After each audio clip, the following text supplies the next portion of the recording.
The Crown Prince strolled over and casually patted the Minister of Justice on the shoulder. "My condolences," he said, sounding way too cheerful. The Minister of Justice froze. Everyone knew why. His wife had married down, way down. Strong personality, sharp tongue, doted on by her family, and absolutely not the type to swallow grievances quietly.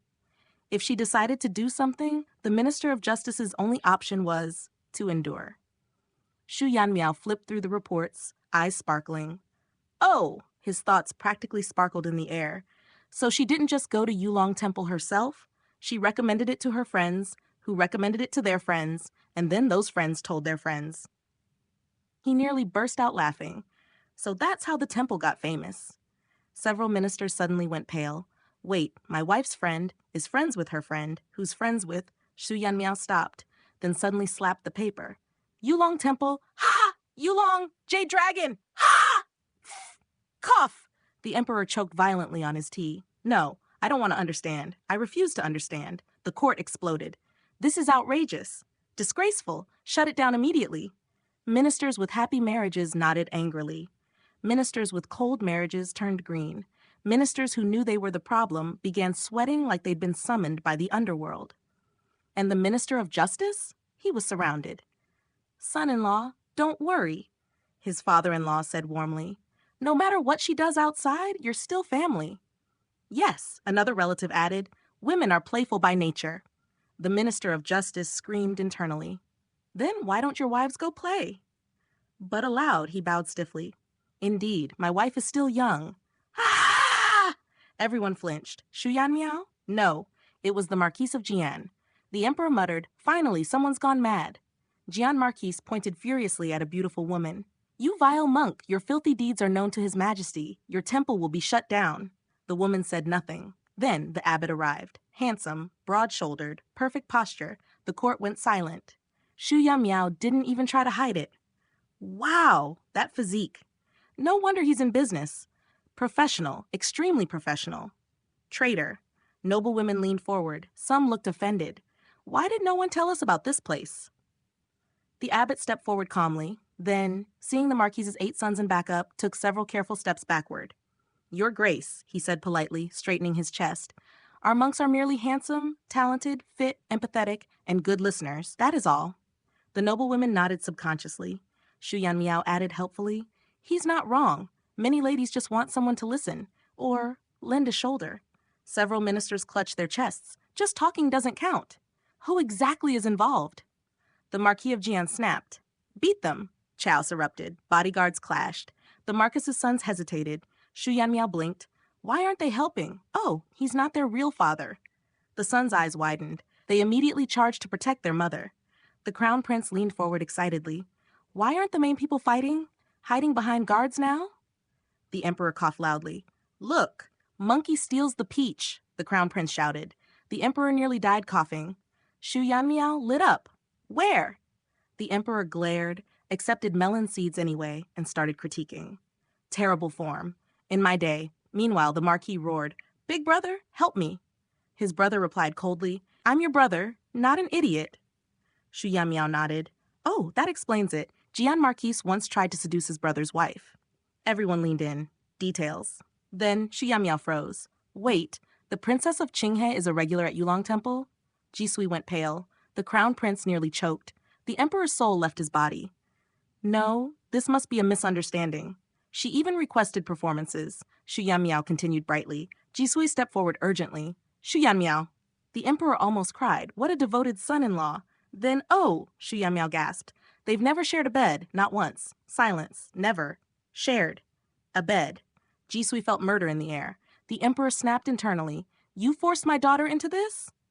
Jisui prepared a flawless excuse. Oh, Shu Yanmiao clapped. So it's a contract marriage. Jisui nearly spat blood. The Emperor finally roared, Enough! And then he found the real crime. Did Yulong Temple pay taxes? The court froze. They did not. The Emperor stood up. Collect back taxes. Shut it down. Anyone falsifying monk certificates, execute. Lewd temples, execute. Monks tested every 3 years. Registries established. Limits enforced. The machinery of the empire roared to life. And Yulong Temple, the Emperor said coldly, expel them, cane them, confiscate half their property. The Minister of Revenue nearly glowed. Tax evasion, the greatest sin of all. Court ended with the emperor waving his hand lazily. That's settled. Anyone who owes taxes, pay them. Anyone serving sentences, finish them. As for the rest, dismissed. And just like that, the noble women involved? Not mentioned. Not explained. Not acknowledged. The officials immediately understood the hint. Your Majesty is wise, they shouted in perfect harmony, because wisdom, apparently, meant let's never talk about this again.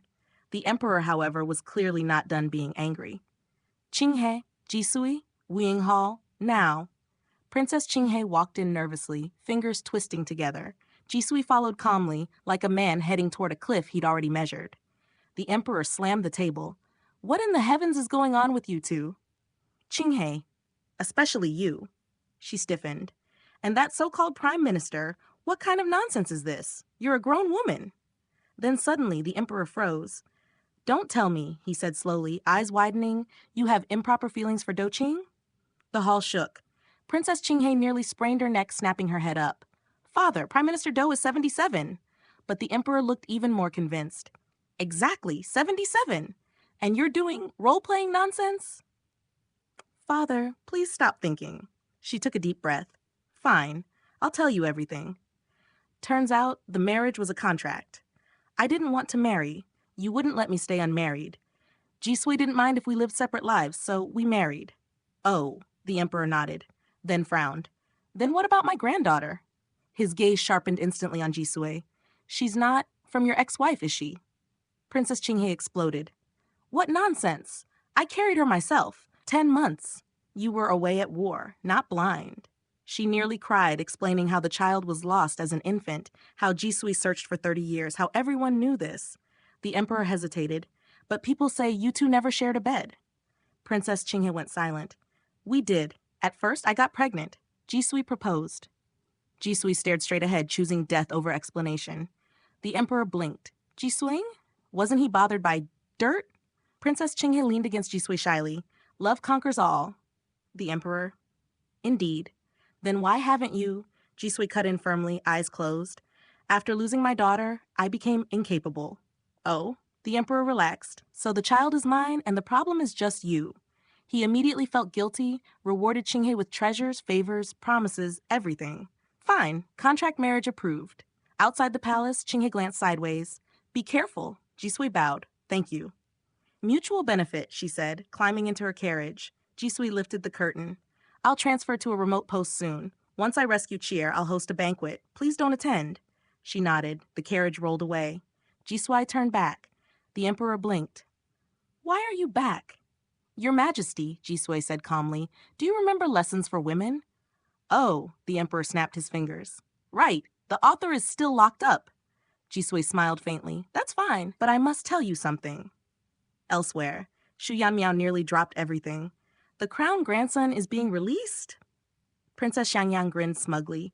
Jigong argued for him, blamed everything on Consort Qin, used lessons for women. The emperor agreed. Xian Miao scratched his head, but Consort Qin was Jisui's granddaughter. Later, Shu Yanmiao wandered the market, mood instantly fixed by snacks. These snails are amazing. He bought everything. Pickles, duck feet, seeds, all of it. Then 6 boxes of face powder. That voice. Shu Yanmiao peeked inside, the crown prince, buying 6 of everything. Wow, living boldly. The crown prince panicked. These are for my mother. Wife, 4 daughters. Oh, next day at court. Let's see what Consort Qin is doing. The emperor's face turned green. She threw herself down the stairs, trying to miscarry. The emperor stood up and bolted. Again, the officials sighed. Of course he did. Later, the crown prince explained calmly, my father never cared about bloodlines. More kids is better. Always has been. Everyone slowly died inside listening. Then, Qin did it for the empress. The court froze.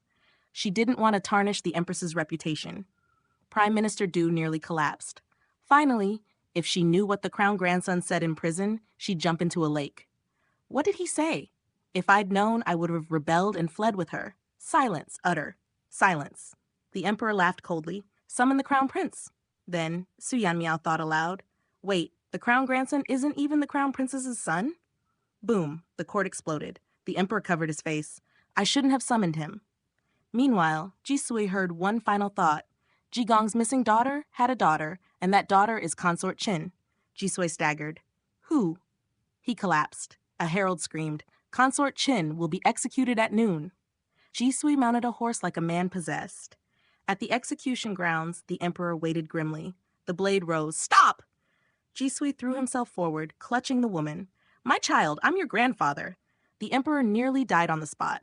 Then wrong. Fake body, death row substitute. The emperor sat back down.